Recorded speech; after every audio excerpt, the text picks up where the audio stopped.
Women have endured unimaginable cruelty down the ages at the hands of master tools of torture, specially designed individually for their sex. The Middle Ages were perhaps the worst times for such vile tradition, when women were accused of multiple crimes, from witchcraft and adultery to being subjected to tortures designed to exploit their bodily frailties. The worst of the world's tortures of women were at their most appalling peak during the Middle Ages. Women were tortured on the unique instruments of torture, designed to aim at female anatomy from the 5th to the 15th century, with the innocent victims numbering in the thousands who underwent agonizing torture for simply questioning society's norms or being accused of offenses they did not commit. The tortures inflicted on women in the Middle Ages included specially designed devices, from metal objects inserted into the most sensitive areas to complex machines that tore the bodies apart with the victims awake and fully aware during the procedure. The tortures did not end with the confessions, but existed to be inhuman and horrific spectacles to reaffirm patriarchal dominance and religious supremacy. Today, we're venturing into the horrific and sadistic practices previously carried out on women, and so vile that they continue to give a chill down the spine even now. You're likely to have a new appreciation for human rights today in the contemporary world, but be warned. The macabre tour of the blackest rooms of history is not for the faint of heart. Fact number 7. The Spanish donkey. The Spanish donkey has a cute name, but it is the most consciously gendered device in the annals of torture. The horrific device was a pointed wooden horse with a slender pyramid and a highly sharp top edge, designed to inflict maximum harm on a woman's genital region when forced to ride on it. Women subjected to this agony were naked and lay astride the wooden triangle, their legs extending on either side, holding up their entire body weight on their most sensitive organ. As gravity pulled the victim down, the cutting edge little by little made its way into the genitals, inflicting pain so awful it could last hours or even days. Torturers made the task even more grotesque on their initiative by hanging weights, sometimes as heavy as 100 pounds, off the victim's ankles, thereby increasing downward pressure and speeding the cutting. What made this torture so particularly wicked was that it was usually performed publicly, with women being marched around town squares as they underwent this suffering, and shame added to their bodily suffering. Inquisitors employed the Spanish donkey to torture accused witches and adulteresses, or merely to protest against authority. Most of the victims quickly died from severe infections brought on by the injuries, survivors being left disfigured and crippled for life. The psychological torture inflicted was so extreme that mere exposure to the device was enough to extract false confessions from cowering women in the hopes that they would thereby escape this agony. Fact number 6. Grumbling reigns. The most convenient way for husbands in the Middle Ages to quiet the nagging wife was the vicious use of the grumbling reins. The horrific device was an iron helmet shaped to encompass the whole head of the woman with an added metal plate featuring spikes inserted into the tongue. It muzzled her not just because it was not feasible, but because any attempt to speak forced the spikes further into the sensitive tissue. The women who were disciplined with the grumbling reins were not just silenced, they were also publicly humiliated as they were led through marketplaces and town squares with chains attaching them to the device, usually by town officials or husbands. The bridle was not used to discipline nagging wives only. It was used routinely to discipline any woman who uttered something out of place against authorities, disseminated information that was not appropriate, or ventured an opinion on matters of the community.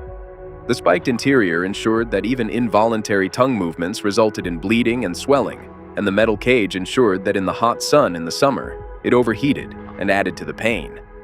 The psychological damage inflicted on the grumbling reins extended far beyond the physical cruelty it inflicted, though, since it served as an effective device for silencing women's voices in medieval society. Women have been documented to have been forced to wear such devices for periods lasting from days to even weeks on end, developing serious infections and irreversible speaking disabilities and long-standing psychological trauma. The message was clear. The female voice was dangerous and needed control. The use of grumbling reins endured in Europe throughout the 19th century, and the last such recorded use in England occurred in 1856, a grim reminder of the relative recency with which such violent devices to oppress women had existed in society. Fact number 5. Cutting with a saw.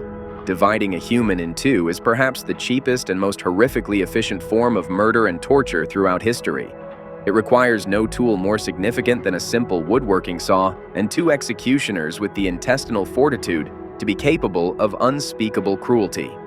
It was utilized primarily in the execution of women who had been accused of witchcraft, blasphemy, or adultery, because the form of execution specifically humiliated and exposed female victims and extended the agony and torment they experienced.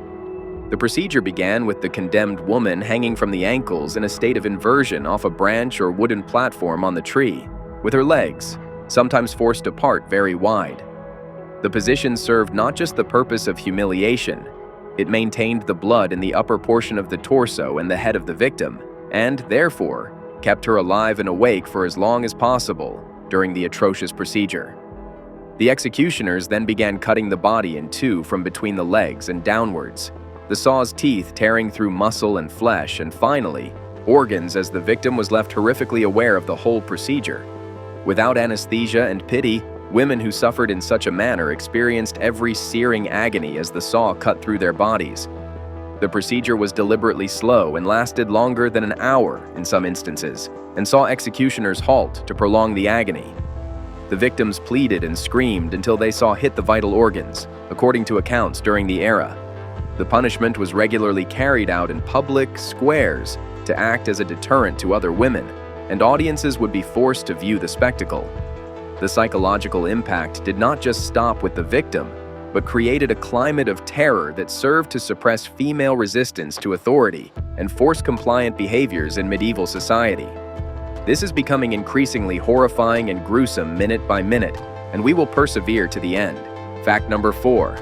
Pear of Anguish. The Pear of Anguish is perhaps the most anatomically precise torture device in history, with specialized models designed for use on the female body. The pear was a sadistic instrument consisting of a metal pear with 4 petals, which could be progressively expanded by turning a key or screw mechanism at the stem, slowly forcing the segments apart to cause unimaginable internal damage when inserted into orifices of the body. Women accused of witchcraft, abortion, adultery, and other moral crimes found to be against the Bible were the typical targets of this vaginal version of the device. Inserted and then slowly turned by torturers, the mechanism would have the pear extend and inflict unimaginable pain as it stretched and tore delicate flesh. The petal's edges typically had sharpened points or spikes to maximize the torture. Compared to swift tortures, the Pear of Anguish could slowly be stretched over hours, allowing interrogators to increase pain gradually, step by step, to get confessions. The damage caused was usually permanent and potentially life-threatening, with internal hemorrhaging and infection common complications.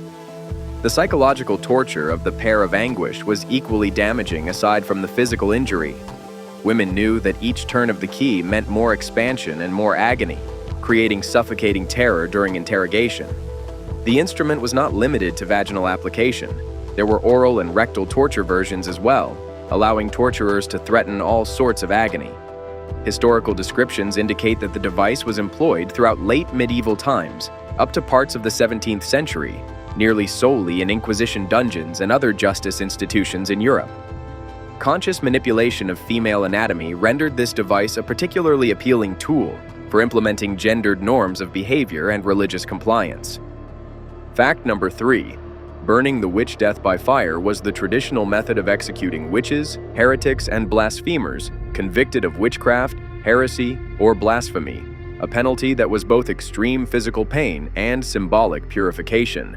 Of all methods of execution, death by burning alive was specifically reserved for women found guilty of being witches because fire was believed to not only kill the body, but also the soul, so the accused could not return and hurt the community once dead.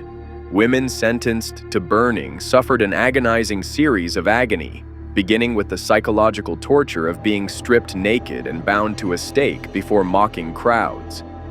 When the flames were lit, victims first experienced the blistering pain of their skin charring and turning black in response to mounting heat, generally beginning at the feet and moving slowly upwards. The more fortunate of the victims would suffocate from smoke inhalation before the worst pain started, but many more were aware as flames consumed their lower bodies. Executioners have been known to arrange the wood in a way that would prolong the burning process, torturing them for nearly an hour. The witch-burning mania peaked in the 16th and 17th centuries, when between 40,000 and 100,000 people were burned at the stake across Europe, the overwhelming majority of whom were women. The spectacle served more than one function within society beyond punishment. It reinforced religious authority, directed community anxieties during times of crisis, and forcefully repressed female independence. Women who had been educated, property owners in their own right, practiced healing, or lived beyond male control were particularly vulnerable to charges. The psychological impact of such public hangings extended far beyond the persons involved, threatening almost to terrify whole groups of women into rigid conformity to gendered prescriptions and actions. Fact number 2. Stoning. Stoning is among the most ancient forms of capital punishment practiced by humankind, dating back thousands of years and being exclusively directed towards women accused of sexual crimes in a large number of cultures.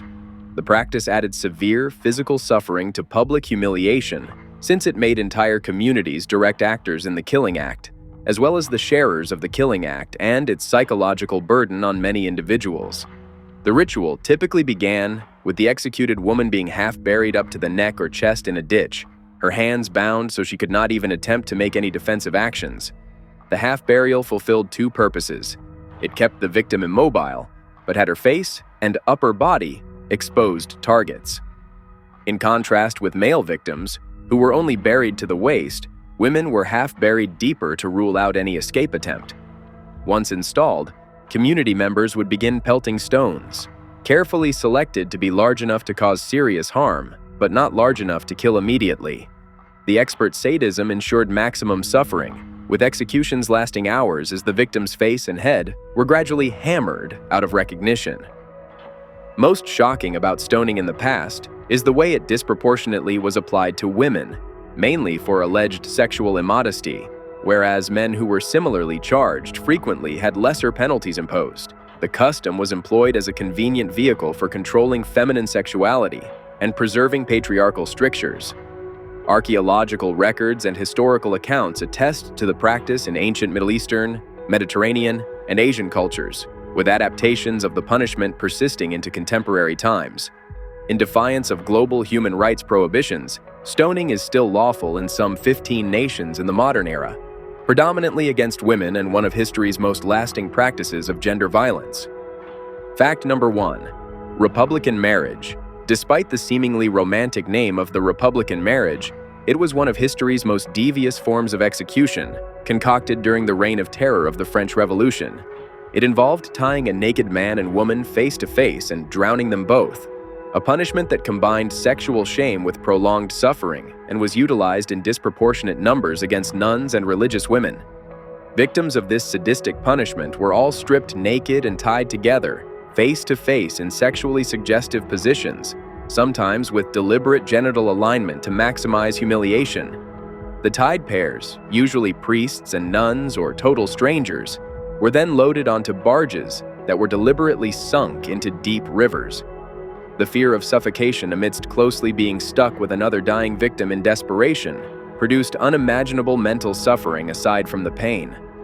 The practice was intended not only to slay, but to mock religious vows of celibacy and chastity throughout the anti-clerical campaign of the 19th century revolution. Historical reports indicate that in the Nantes drownings of 1793 to 1794, thousands perished, including many groups of nuns and religious women, by this method. The mass killings were conducted by revolutionary leader Jean-Baptiste Carrier, who, on some occasions, tied up to 30 couples together on barges. The use of such a torture method was a form of evil corruption of revolutionary ideals, with women who had dedicated themselves to religious life being mainly targeted. The psychological warfare aspect was particularly effective, with news of the degrading deaths striking fear in spiritual communities and suppressing resistance to revolutionary authority. Republican marriage is a grim reminder of how fast political destabilization can bring in ghastly innovations of cruelty, particularly against women. The innumerable victims of these gruesome torture techniques remind us how much distance humanity has covered in acknowledging women's fundamental rights to bodily integrity and dignity. But more alarmingly, Remnants of these coercive mechanisms continue to reverberate in contemporary societies across the globe, assuming new guises that call for our attention and resistance.